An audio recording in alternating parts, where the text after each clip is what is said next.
Hey there, folks. All right, this is James Went from DPF Guys. It is Sunday, July 16th, 2023, and this is episode number one of, well, let's hope many more of my Sunday Q&A.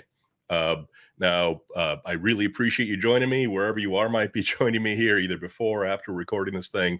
If you have any questions for me while we're recording this, please type them in, send them on over, or even text them right to us at 404-999-1361. This is going to be good and get better with your help. So thank you for joining us. We are DPF Guys based in Atlanta, Georgia. We focus 100% on diesel aftertreatment and for anything diesel engines and with the diesel engine and emission systems. Most of our customers are truck drivers, probably like most of you, and fleets.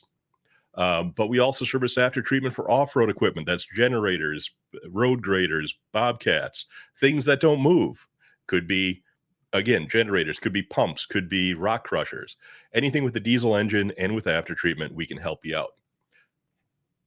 Disclaimer is this is just my opinion here. There might be a couple different ways to think about things. So please don't think that I'm saying there's only one way to do this. And sometimes I'll say that, but most of the time it's like, look, this is how I learn. If you have a better way of doing something, let me know and I'll adjust accordingly. Or, I can give you my feedback and you can adjust accordingly. So as always, if you've got a mechanic and you've got some sort of hairy technical issue, you can take my advice, but follow up with your mechanic to make sure that we're doing the right thing for you and your truck and your asset. And any numbers I talk about here, pricing, etc., is used as a guideline. That's not, I don't want you to think of like, well, you told me it'd be $295 and it was $307. Now I'm mad. I mean, these are round numbers. I want to get you in the ballpark, let you know what things are going to cost. And of course, if you ever want to know officially, let me know. We can give you an actual estimate. And none of this is, this is just us talking about some generalities when it comes to pricing. So if you need something more official, talk to me directly. All right, what else we got here as I read my cheat sheet here? There's going to be 10 questions, 10 answers. And of course, I hope to get many more of them. And I don't mind answering these questions more than once. So question number one, it's about EGR coolers. Can they be cleaned on their own or are they always cleaned during DPF cleaning? So first, let's talk about an EGR cooler is and what it does. EGR stands for exhaust gas recirculation cooler. And it's a portion of the exhaust is passed through the EGR cooler where it passes over a heat exchanger inside, which circulate the heat exchanger inside. It's exhaust on the outside. And then the heat exchanger inside the heat exchanger is the engine coolant, which pulls heat out of the exhaust, cools it, and it can be recirculated into the engine, in the air intake. And what that does is dilutes the incoming air in the engine, reduces the combustion temperature, which decreases the formation of nitrogen oxides or NOx during the combustion process. Now, it's an exhaust gas recirculator, and it's so exhaust is flowing through this thing. Now, if you're ever going to look inside an EGR cooler, you'll see that there's a bunch of little fins and things in there, and it'll generally be black because the dirty exhaust is flowing through there, and it's got to flow around all these nooks and crannies so that soot can build up in your EGR cooler. And so it's not a bad idea to clean it proactively, preventatively. But I usually only see them when the truck is throwing a code about EGR flow. I usually only see them when they need corrective action, when they need cleaning. And some people do bring them in as just as preventative maintenance, but the caveat there is you want to make sure that it just can be, some engines are real easy to take off an EGR cooler, a couple of bolts, half hour of time, it comes off. Other engines require a lot more work to get an EGR cooler out, taking off of turbos and things like that, and bolts break and everything else. So, while it wouldn't hurt to get your EGR cooler cleaned every time you get your DPF cleaned, in my opinion, you kind of want to wait until that thing gives you trouble because it can be a lot of work to get off. And like I said, you're pulling an EGR cooler off. You've got to take other things off. You break a bolt. It takes a small job, turns it into a big job. No harm in cleaning it, but it's something that you may want to think about. How much does it cost? Again, per my earlier comment, understand that your mileage may vary a little bit. Probably spend around $200 to get an EGR cooler cleaned.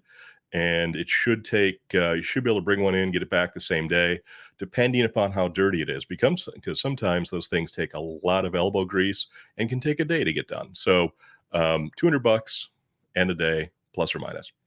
And that's question number one. Tell me about your EGR cooler. How often should you get it done? Every 200,000 miles, plus or minus. But I would say wait till you get a code on that. And of course, if you disagree with this, let me know in the comments. Who does the remove, reinstall, reset, and can filters be shipped to DPF Guys in Atlanta? So the one thing we do is focus entirely on after treatment, but we only work on the after treatment. We only clean the DPF, the DOC, SCRs, EGR coolers, EGR valves. We don't actually touch the truck. And but we do work with a lot of mechanics that actually do it. So it's really, we call it the 3 R's: remove, reinstall, reset. So somebody has to pull the filters off. And again, that can be you, if you're handy, can be your mechanic, if you got one you like and trust, or we can refer you to one of several mechanics we do a lot of work with that have real fair pricing or real solid guys. So that's the removal. The next day, once everything's clean, they put everything back on. That's the reinstall. And then the reset is where they would hook up their computer and reset your soot levels, reset any of the codes going on, and send you on your way. So we don't take anything off or put it back on, but we have plenty of people who do. And we are always glad to meet another mechanic. So if you have a mechanic that you know and like, absolutely, we'll be happy to work with them. And of course, many times people do ship stuff to us, big stuff, little stuff, and we still turn it around in 24 hours. You just have the added time of the shipping. So keep that in mind. Question number 3, how often should a DPF be cleaned? Well, I recommend cleaning it when it's dirty. Hi, I'm hilarious. But if you look at your truck's manual, you're going to see clean your DPF after X miles. And my experience has been that X miles normally is more, it's designed on ideal conditions, meaning, you're driving on a flat road at 70 miles per hour, you don't idle, so on and so forth. So you're going to be looking at 250,000 to 400,000 miles. But in the real world, I tell people about 160,000 miles, and again, plus or minus. And that is, I always tell people, think about getting your DPF cleaned at 160,000 miles, which doesn't mean that 159, 160, boom, boogie over to our place, get it changed. But at about 160,000 miles, go, okay, I need to get this done. And we've seen this with some of our very large fleets where they've done, analysis on thousands of trucks. And it does seem to be that in the real world, around 160,000 miles is somewhat the magic number to get your DPF clean. Now, what if your truck isn't an over-road truck where you're not hauling stuff from, Savannah to Detroit or from Los Angeles to New Jersey? You're doing something, you're running local, stop and go, dropping off packages, dropping off produce. Maybe what you're driving is a dump truck. Maybe it's a fire truck. Maybe it's a bus. Maybe it's a waste management, a garbage truck. So in that case, you really want to look at the engine hours, because I've seen specifically, this reminds me of a story where I saw a truck that was, that thing probably only had 20,000 miles on it. But it was a crane truck that worked in a rail yard. So this thing would just go drive 50 feet, sit all day idling, boom, going up and down, drive 50 feet. So basically it had no miles on it, but a ton of hours, very plugged up DPFs. So if you're over the road hauling ass, 160,000 miles. If you stop and go, your construction equipment, that sort of stuff, look at the engine hours, 3,000 to 5,000 engine hours. And that's kind of a good rule of thumb. If you are kind of a normal person who doesn't like being proactive, you kind of wait for something to go wrong, just pay attention. Notice if your truck's performance starts to degrade, if the fuel consumption goes up unexplained, it's not explained why, probably your DPF, or if the truck or the vehicle or the piece of equipment is calling for regens. It wasn't calling for a regen at all. Now it's calling for it once a week, and then twice a week, and then once a day. And, that's telling you that it's time. And also, if you don't remember the last time you got your DPF cleaned, it's probably time to get your DPF cleaned. And I'm going to talk about people who buy fleet trucks here in a second. And it's not a bad thing, but I'm going to touch on that. Question number 4, how much soot do we usually get out of these things? So we get all of it out. And but what does that mean in volume? So on one of the trucks we do a lot of work for would be, Freightliner Cascadias or Western Stars with Detroit engine in one boxes. There's 2 filters in there. It seems to be incredibly common. It's just like pretty much the norm that by the time that truck is asking for a cleaning or calling for lots of regens, um, we're going to be pulling about 300 to 500 grams of soot out of those filters, out of the combination of the 2. And for those of you who don't live overseas, that's about 11 ounces to a pound. And we can easily get 500 to 1,000 grams out of other equipment, which is 1 to 2 pounds. And I've seen some off-road equipment. I've seen, big Caterpillars and things like that to have, 2,000 grams. I mean, literally 4 pounds of soot. And what you want to keep in mind is that soot is basically just one notch away from smoke. It is fine. Fine, fine, fine. And that's one reason that you want to keep it out of the air, because those particles get in your lungs and really cause a ruckus. But so if you can imagine how much volume a pound of smoke would take up. Now, soot doesn't take up as much volume as smoke, but it's darn close. So if you get a pound out of someone's filter, that is a bag of soot. It's a lot. And it does really feel like an accomplishment when you get it out. Now we pull all the soot out of the filters. What do we do with all the soot and ash removed? Question number 5. Now, first, it's, they always say the poison's in the dose. The soot and ash that are captured in your DPF filters is, by definition, not hazardous material if you're going to put it into, a landfill. It's just carbon, but it is hazardous if you're breathing it.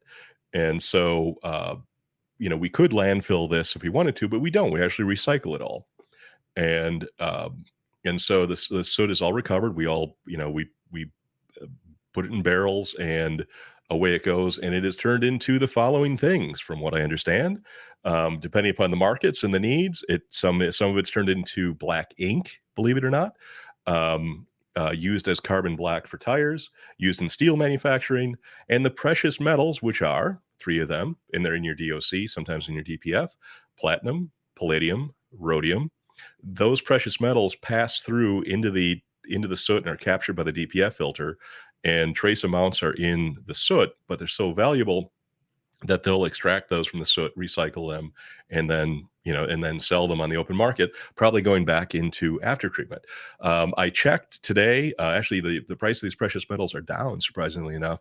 Platinum, $978 an ounce, much more than gold right now. Palladium, $1,249 per ounce, and rhodium is $4,450 an ounce. And all 3 of these metals are currently chugging away underneath your truck in the DOC. Question number 6, how do I know it's time to clean my DPF? We kind of touched on this earlier in question 3, but and I had mentioned about fleets. First off, I will get this call maybe every other day, and it starts out with somebody who goes, I've got a new truck and it's giving me trouble. And I'll ask, is it new to you or is it new? And they'll say it's new to me. I'm like, did you get it from a fleet?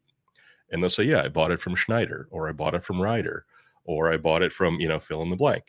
And I'll say, did you buy the truck with about 400,000 miles? Like, oh yes, 380, 425, something like that. How many miles do you have in the truck now? 700, 600, something like that. And I'll simply tell them that what you got was a good truck, a well-maintained truck. But these fleets do not do anything other than what the manufacturer book says, right? And, early on, one of the other questions up here, I talked about how the manufacturers will say, clean your DPF every 400,000 miles. Well, that fleet will look at that and say, well, this truck only has 399,000.99 miles on it. It's not 400,000 yet, so we're going to sell it, but not clean the DPF. So everything else has been done, all the other PMs and everything like that. But he just bought a truck with the dirty DPF, a good truck with the dirty DPF. So time to clean it. What else?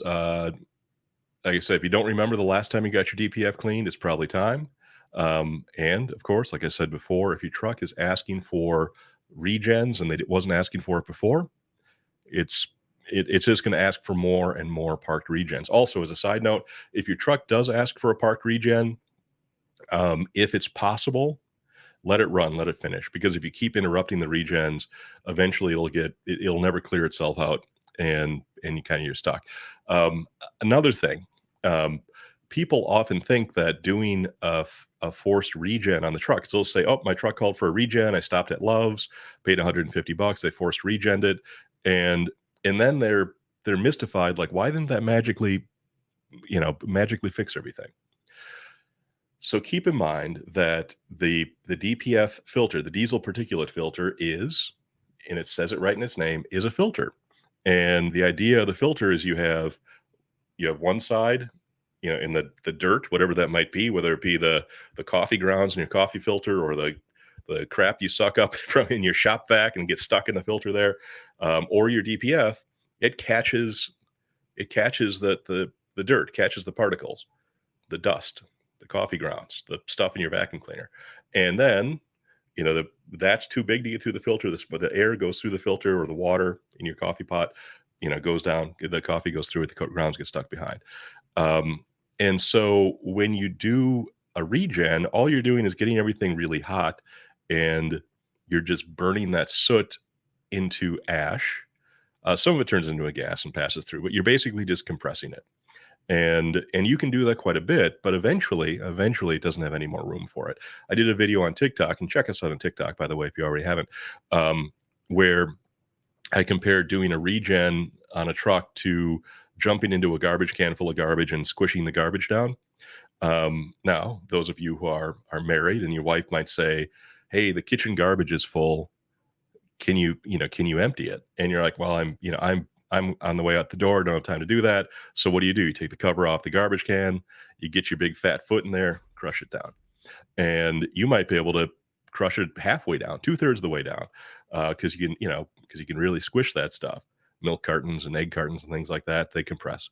But they're still in there. They're taking up less room, but you didn't take the garbage out. And your wife will look at that and say, "You big idiot. I told you to take the garbage out. I didn't tell you to squish it with your foot. I could have done that." So doing a regen doesn't miraculously make your DPF clean. It just gives you a little bit more room. It buys you time. If your truck is asking for a regen, let it run. And the whole idea of the forced regen isn't to miraculously repair the truck. It's to just buy you enough time so you can get back to your depot, get back to the service center, and get your DPF cleaned or replaced. All right, number 6. That was number 6. We're making good progress here. What is number 7? Oh, this is a good one. Can I use a power washer, compressed air, oven cleaner, purple power, all of this stuff to clean my DPF? And I'm tempted to say no to all of the above as I look up here, but allow me to explain. Um, so water is part of our cleaning process. We use compressed air, and we use a vacuum, and to suck everything out of the filter. But that gets, even in perfect conditions with a machine designed to do that, you're probably getting 70% of the soot out, which is a lot, but it still leaves 30% in there, and you want to get it all out because you want that filter to be like new. And the more the filter is like new, the longer it lasts in the truck, the less downtime you have, the better your fuel economy is, et cetera, et cetera, et cetera. But we do use water. We don't use a power washer, though, because, and I've done a video again on TikTok, you can check that out. A power washer has too little water and too much pressure. In our case, we're using high flow, almost 10 gallons per minute, and not super high water pressures. It's about 110 psi. A pressure washer would have a flow rate of water that is literally 1/10 of that, if not less, and then pressure that's 10 times higher, 1,000 psi. And I tell you what, like if you take our water and blow it at your hand, it might knock your hand out of the way, but it's not going to cut your finger off like a power washer would. So too much pressure, not enough water flow, and you will. I mean, I can almost guarantee you're going to damage your filter. Now, of course, there's somebody watching, or somebody's got an uncle or a cousin that uses a power washer all the time, and you want to argue with me. Of course, leave it in the comments. But those people, I say, you're lucky, or you probably have damaged your filter, but you don't know it. But hey, if it works for you and if it's your filter, who am I to tell you, not to do that? But I would recommend that you don't do it because the odds are you're going to destroy your filter and you have to buy a new one. And either way, if you have the know-how and the technical capability, if you're handy enough to pull a filter off your truck to clean it with a power washer, I mean, that's most of the job right there. Truck's already down, you already pulled everything off. It's only gonna cost you a few $100 to get that thing clean, to get it cleaned right. Why not just clean it right versus risking damaging the filter, because you just got distracted for a second, you hit it too hard, and you cut a big slot in it, or you blew all the substrate out of it. And now you got to buy a new filter. So spend a few $100 and get it clean. Um, let's see here. What else I got? Compressed air. What about using compressed air? Like I said, we actually use compressed air and vacuum together as part of our process. So compressed air won't damage the filter, but there's two things. One is it'll make a mess. It'll make a mess. It is not a pleasant thing. That's why our machines are all enclosed and highly filtered with HEPA filters and things like that. You're going to make a mess. You're not going to be able to get everything all out. But and even if you don't, you don't even care about the environmental impact or the safety part of it, you're not going to get all the soot out. Now you might get it going well enough to put back on the truck and get the truck moving again, and maybe that's all you want to do. But if you really want that thing cleaned, you want to bring it in and get it cleaned properly and professionally, by us or by somebody like us. Because what happens is two things. If you don't completely clean the filter, one is the truck won't, the filter will get dirty sooner because there's actually some junk still left in it. And also that soot and ash that's left down in the DPF filter will, it's called sintering, will sinter.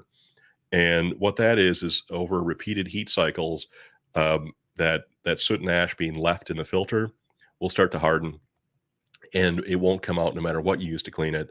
And that's what will cause a filter to no longer be a filter, and you have to replace it versus cleaning it properly and having that thing be clean like new and will last much, much longer, if not the life of the vehicle. And let's see. Oh, what about Purple Power, Fabuloso, Dawn dish soap, oven cleaner, etc.? Just don't do it.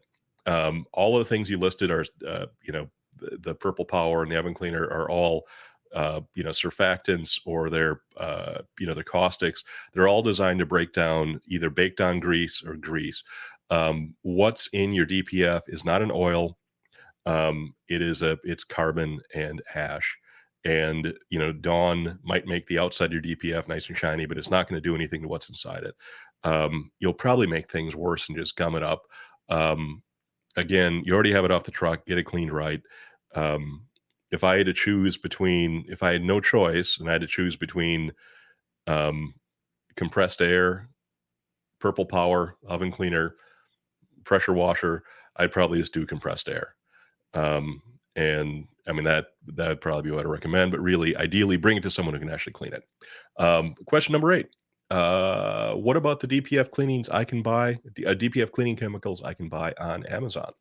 So there are a number of chemicals you can buy that they say will clean your DPF, and they will not. Remember what I said about the DPF being a filter? You can't, the stuff is stuck in there. You can't make it squeeze through. You can't make the particles any smaller and have them sneak out.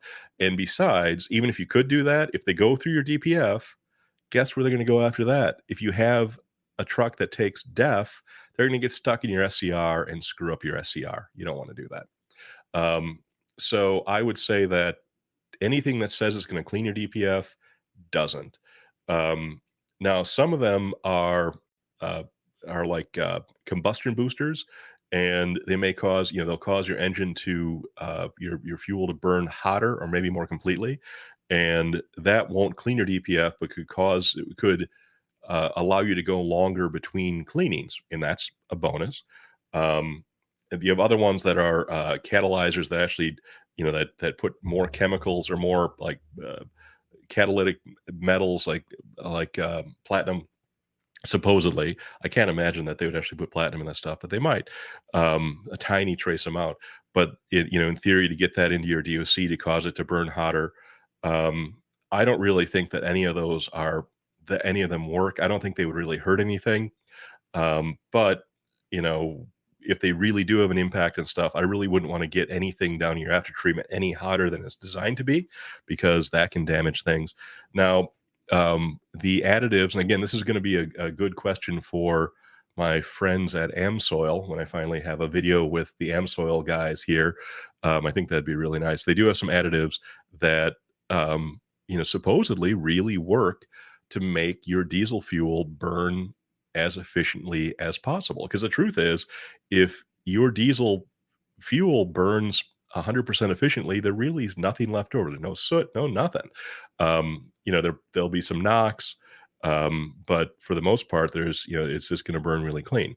So there are additives. Amsoil does make one that you can add to your fuel. Now, um, what that will do is, in theory, have your engine produce less soot and your DPF will last longer. So now it comes down to just the human nature part of this, which is two things. Well, one of them is economics, and two things: human nature and economics. Human nature is that if you're going to treat your diesel fuel to get better performance and to lower your emissions so that your DPF lasts longer, you have to do it every time. And human nature is that you'll be like, well, I bought it, I forgot to buy more, I ran out, da da da. There's that. But if you can religiously add it to your fuel, that will help. And then there's the economics part of it. So, let's say that for every 100 gallons of diesel fuel, you have to add half a gallon of whatever the treatment is, and it costs X.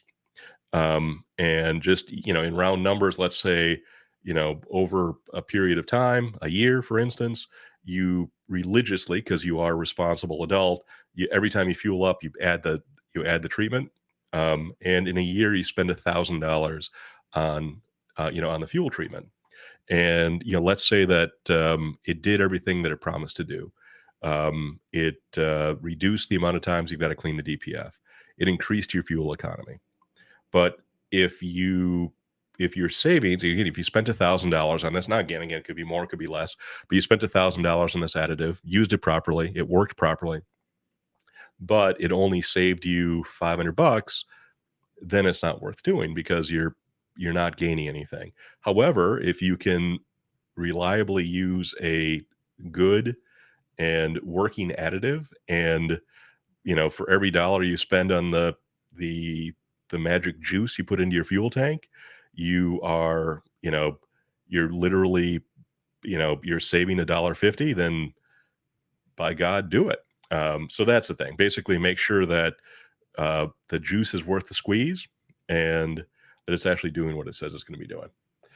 All right, what do we got? Number 9. Oh, that was the same one. There was just actually I'd answer to both, which is any additives that say make your DPF last longer. We just talked about that. Again, there's a lot of them out there that don't do anything. I think there's some that might damage stuff. I don't know which ones they are. There's some that work. You just have to make sure that you use them properly and all the time, and that the investment in the fuel treatment or whatever you're doing is offset by the savings and maintenance and fuel and performance. P.S. One thing I would tell you not to scrimp on is your motor oil and your oil changes. And I don't know if I talk about the. Oh yeah, here we go. So the soot that's in your DPF, the black stuff, is elemental carbon for the most part, and some other little doodads. The ash is actually from your motor oil. It's from the metals in the motor oil. And what happens is, as the motor oil gets used, metals build up in it. And I've got a list here: lead, zinc, barium, nickel, tin, etc. And those metals get burned in the DPF, or they get burned during the regen process, and they turn into ash. So proper oil change intervals will keep your oil fresh, will reduce the metals in it, reduce the ash in your DPF, and a really good, well formulated motor oil. And there's some different theories on there as far as what motor oil to use and that sort of stuff. But good motor oil and proper the proper oil change intervals will keep the metals down in your oil and reduce the amount of ash in your DPF. Final question, number 10. Holy cow. It's only been half an hour. Sweating in here. It's a lot of work. So I don't do a Seinfeld impression, but I wish I could go, what's the deal with the 2015 Freightliners having bad one boxes? Well, let me tell you what I have heard, and it does make sense. So this is really directed at anybody out there that has or has had a 2015 Freightliner.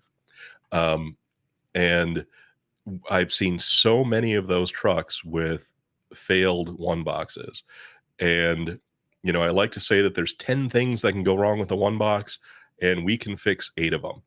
The 2 things that we can't fix are serious internal cracking, and SCR failure. So, what screwed up the 2015 Freightliners is 2 words: fuel mapping. And what I've seen is, while I've seen one boxes go bad in multiple years, um, I might have seen one 2018 and one, 2017. Um, Almost all of them are late model 2014s, early 2016s, and all of 2015. So if you've got a 2014, 15, 16 Freightliner, listen up. Um, so there's actually a recall in 2015 because of this.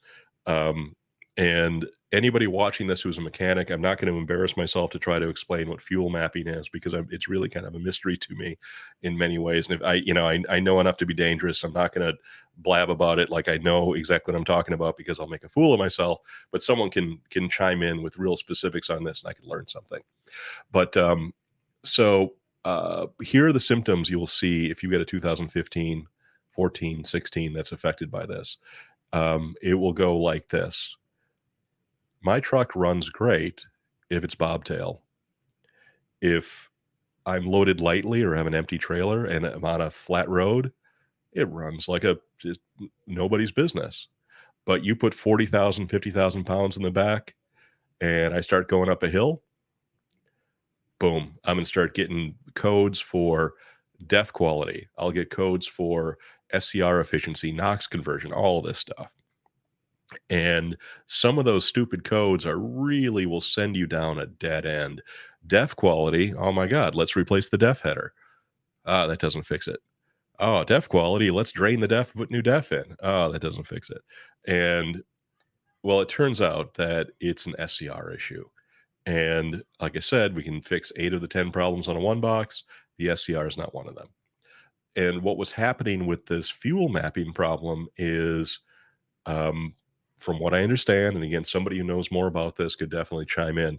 From what I understand, um, the fuel map was incorrect, or they were trying to optimize it for emissions or power or something, and it was causing the engine to run to overfuel, and maybe just a little bit, but it was enough to produce excessive heat downstream. And what we found is there are 3 main components in any after treatment system: the DOCs, the diesel oxidation catalyst, the DPF, diesel particulate filter, and last but not least, the SCR, the selective catalytic reducer. And the DPF filter is a filter. The DPF is a filter. The DOC is a catalyst. The DOC does nothing but produce heat during a regen. And what that one box was doing, and both the DOC and the DPF are pretty tolerant of high temperatures, but the SCR is not. And I've heard 2 numbers where they said that if the SCR ever gets above 1,300 degrees Fahrenheit, it's shot. I've heard 1,500 degrees. So definitely 1,500, maybe 1,300. And so depending upon how soon they caught the problem on your truck and how soon they updated the software on the ECM to fix this fuel mapping issue, because you have a 2015 that they didn't update on before you drove it too much, and they caught it before it caused a problem, but too many people didn't. And so many of the 2015s have this issue. And basically, if you were to call me and say I've got a 2015, I'll ask about the symptoms, and I'll just tell you, it's like, look, you're going to need a new one box. And I really wish I could tell you different, because we can clean that thing all day long. We can work all our magic on it, but we can't bring back the SCR. So anyway, that's it. 10 questions, 10 answers. And hopefully a few people watched this and enjoyed it and got some benefit out of it. If you have any questions, Facebook, YouTube, wherever you are in the world, type them in the comments. Or our phone number is, write this down, 404-999-1361. Text us your questions, and I can call you back and answer them. And then of course, we may take your question and use it in the next the episode here. But and just remember, like, follow, share, because I just want to be loved, and I want to get the word out. I love helping people. I love learning from all of these people out here. I really appreciate all the work that the truck drivers do, and it's my job to serve you to the best of my ability, and just make your truck run as well as it possibly can. Thanks for watching. Check us out on TikTok. Check us out on YouTube, Facebook, etc. If you need help with your truck, or if you know somebody who does, we're in Atlanta, 404-999-1361, and see you next week.